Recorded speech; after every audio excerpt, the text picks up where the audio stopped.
friends, and welcome back to Stronger Every Day. Today I wanted to talk a little bit about resting in the Lord, and I think that means different things to certain people. So for me, what it means is just casting all of my worry, all of my fear, all of my concern, all of my uncertainty, confusion, everything onto Him, and just resting in the fact that I know that God is in control and He's going to handle whatever situation comes.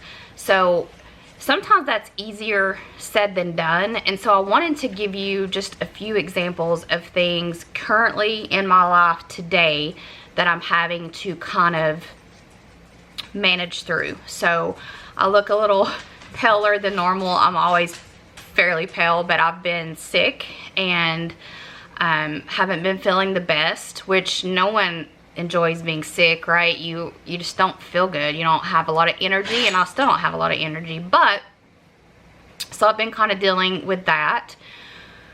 We lost one of our cats, our Deuce. I think you've I don't know that you guys have ever seen him. He is one of our outdoor cats. We get a lot of animals dropped off in this area. We live in a pretty rural area, and between us and mom and dad, Nick's mom and dad, we get a lot of animals dropped off, and we do our best to get them all fixed and vaccinated.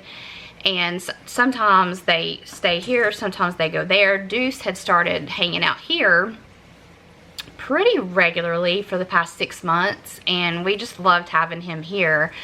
We do have Peaches and Scarecrow outside, and Peaches comes and goes a lot. He's usually up at we call him Nana and Paws. He's usually up at Nana and Paws, and then Scarecrow's always here. But it was so nice to have him here, and he got hit by a car. And that is tragic because these are our children. We cannot have two-legged kids, and so we have four-legged kids, and it stunk. And I, coming from the city and being more of a city girl, never living in a rural area or especially on a homestead, had never had outdoor animals, and it's very prevalent in this area. A lot of people have cats for their barns for rodent control. We don't have a barn, but they were just outdoors. They have a special little deck built for them that's got some heat and water and food and dog houses and shavings and everything out there, and that hurt. It hurt a lot. And then one of my family members, who I won't say exactly who it is, just because it's their journey, and I want to respect their privacy. It's their journey. We're in it with them, but it's their story. They were diagnosed probably about 5 years ago with multiple myeloma, stage 4, which is a bone cancer. And they have been so strong and such a fighter through all of the treatment, the stem cell treatment, and just a pillar of strength and courage. I cannot tell you just how proud I am of this person, just the strength and courage. And there's been days that I've asked God, why did you give this to them when for so long I've wanted to come home, and you could have given it to me? And I know that's the wrong attitude, and I shouldn't feel that way, but for me now, I enjoy my life, and I enjoy living, and I enjoy being around other people and things, but for so long I've wished just to go home. And then for this person who has such a grasp on living life, and for them to have this disease stinks. And recently the cancer, it's incurable, and the cancer started to come back, and the treatment options are hard, and there's not really a great one to pick. They're both going to be something that they need strength from God from. And so many things came up in that, you know, will insurance approve it because of the cost? And the devil just hit me right then and just started throwing darts at me about different people and different situations I could get angry about because this was happening to my family member. And I'm not gonna lie, it took me down for a couple days, and I had to really just rest in the Lord and dig deep and understand that getting angry and throwing darts and bashing people and bashing insurance companies and bashing different miscommunications, what good does that do? It doesn't. It tears you up. It tears other people up. What you can do is you can say, God, you're in control. And he is. You're in control, so you choose the treatment. You close the door that you don't want, and you open the door that you do. And every hand that touches that person, you be in charge of it. All the knowledge in their brain, you be in charge of. It's been, it's difficult. When you turn something over to God, it doesn't just go away. You still are having to deal with what's going on, but you're not looking at the problem, you're looking at the future. And that future might be tomorrow, it might be 10 years from now. None of us know. None of us know when our last day here is on earth. None of us. It's hard when we want to fix it. We want to make it better. We want to take control. We want to look for a source to be mad at, to take our anger and our resentment and our hostility and our emotions out on, when in reality, instead of getting all that negative and then having it in your mind on repeat, because we know as people who live with depression and anxiety, our minds go on repeat 24/7 with the same things over and over again, if we just give it to God. So I wanted to read a verse, Proverbs 3:5-6. Trust in the Lord with all your heart and lean not on your own understanding. In all your ways, submit to him, and he will make the path straight. He's telling us right there how to handle situations, right? Trust God. Do not lean on your own understanding. God is in control. He knew, for my personal situations, he knew that was going to happen to Deuce, and he knew that was going to make us have to think about some things. He knew that was going to happen to my family member. He's known it the whole time, and he is preparing ways, but we have to put our trust in him. He knew that I was going to be sick and puny and not feel like doing much, and that's why you can kind of see the house as a little bit of a disaster back behind me, because I just haven't felt up to deep cleaning. God has known all of this. It doesn't change the facts.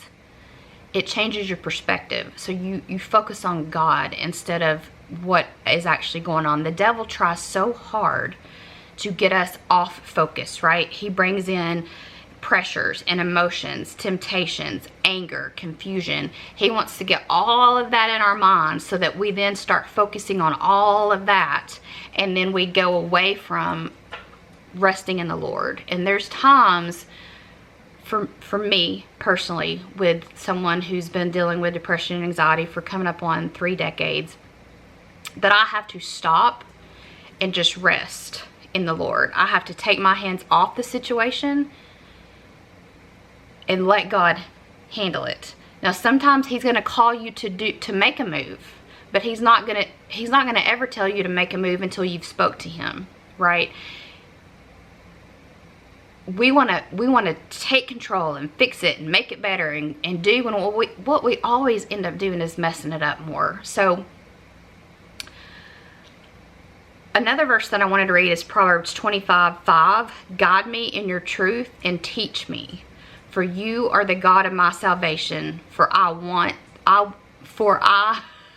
you I will wait all day long. I need to wear my glasses. So guide me in your truth.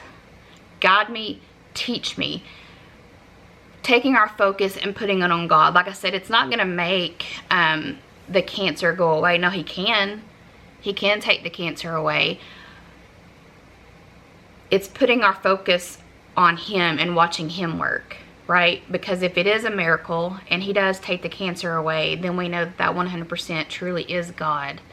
And whatever path he chose to make that happen is what he picked.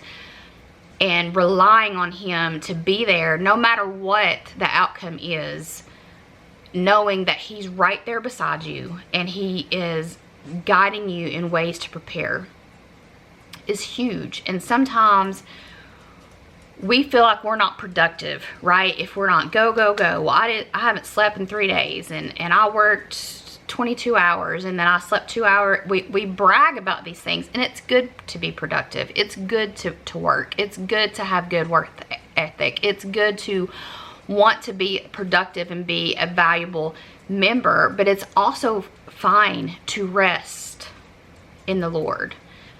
When we do that to ourselves, if you're working and only sleeping 2 hours, are you spending time with God at all?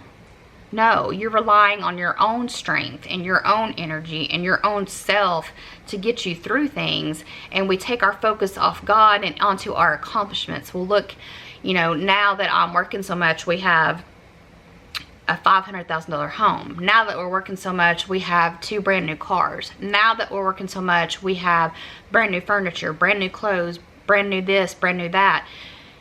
But you're getting away from the whole point, which is God. And you're clearly not focusing on him if you're working 22 hours a day. I mean, you can't. You're sleeping 2 hours, not even if you're working 22, because, you know, shower, drive time, all that. So we admire those traits in people that, you know, they don't sleep and they're working, let's just say 18 hours a day, and it's good to be productive. But if you take your focus off God, you're focused on something else. Like, why are you working that much? Because you want the nice house and you want the material things, and those are so unimportant. It's not wrong to have nice things. It isn't. But it's wrong to focus on that and that be your focus. If your focus is on God, that's where it should be. I have had to learn, and it's not been an easy task, to take my hands off and trust God. Rest in him and have peace in him. And it has been a game changer. It's not easy because we as humans, we want to fix it. Someone falls down, we want to be the medic and take care of them. If someone is bullying someone, we want to step in and fix it. If someone is being mean to someone, we want to step in. If someone is being hostile, we want to step in. If someone's doing someone wrong, we want to step in. And it's not a bad thing to want to be a helper, to be a good steward. It's when we take it overboard and take it to the extreme, and when we want, well, our neighbor got an RV, so let me go get an RV. Well, our neighbor got a pool, so let me go get a pool. It's the whole mentality of keeping up with the Joneses and the admiration we give people. I look at people who get up, and I know by the way they live that they love the Lord, and I think, man, I want that. That's what I want. I don't look at our neighbors or our country or anyone else and think, man, what they have is what I want. I look at people who are clearly walking in the Lord, and I think, man, I want that. I want that, and that's my only want. And sometimes you have to kind of take your foot off the gas and just rest in the Lord. And for someone who has depression and anxiety, that's pretty much what that means to me, is just letting up and letting God, giving it over to him, and refusing Satan's plan to ruin my mind with all the what ifs and how can I and the anger and resentment and hostility, and tries to just deter you away from God and his purpose. And I know that my relative's gonna, I know that my relative is going to be fine regardless. I don't know what God's will is on that situation. I know what I want. I know what we want, and hopefully that's God's will.